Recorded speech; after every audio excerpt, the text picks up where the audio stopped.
கர்த்தருடைய பரிசுத்த நாமத்திற்கு மகிமை உண்டாவதாக. இன்றைய வேத வசனம் சங்கீதம் 40:1.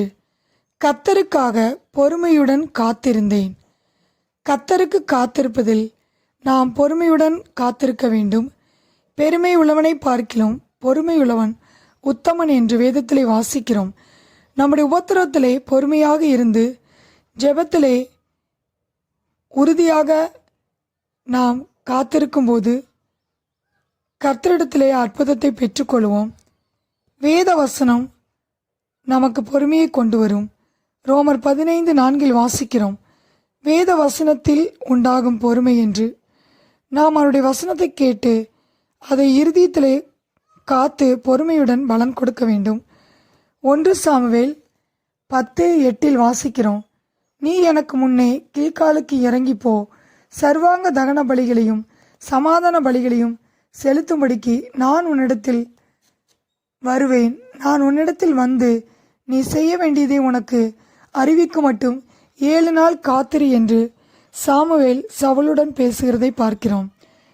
1 சாமுவேல் 13 வாசிக்கும்போது சவுல் சாமுவேல் குறித்த காலத்தின்படி 7 நாள் மட்டும் காத்திருந்தான்.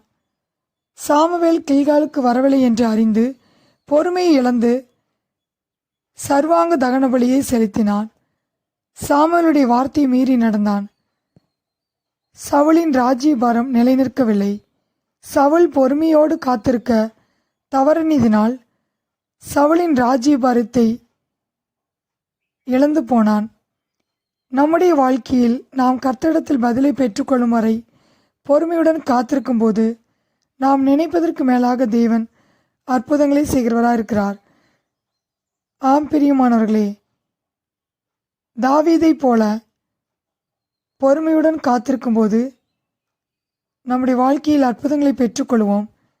தாவீது கர்த்தருக்காக பொறுமையுடன் காத்திருந்தபடியால் தாவீதின் இருதயம் திடமாயிருந்தது, உறுதியாயிருந்தது. தாவீதை கர்த்தர் உயர்த்தினார். நம்முடைய வாழ்க்கையிலும் பொறுமை நமக்கு ஆசீர்வாதத்தை கொண்டு வரும், நம்பிக்கையும் ஆறுதலையும் தரும். நம்முடைய வாழ்க்கையிலே வருகிற சோதனைகளிலே உபத்திரங்களிலே நாம் பொறுமையுடன் காத்திருக்கும்போது கர்த்தருடைய செயல் நமக்கு ஆச்சரியமாக இருக்கும்.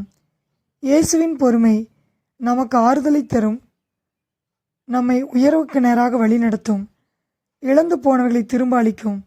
ஆம் பிரியமானவர்களே, கர்த்தருக்காக நாம் பொறுமையுடன் காத்திருக்கும்போது கர்த்தருடைய செயல் ஆச்சரியமாய் இருக்கும். சங்கீதம் 40:1 வாசிக்கிறோம், கர்த்தருக்காக பொறுமையுடன் காத்திருந்தேன். கர்த்தர் தாமே இந்த வார்த்தையை கொண்டு உங்களை ஆசீர்வதிப்பாராக. ஆமேன்.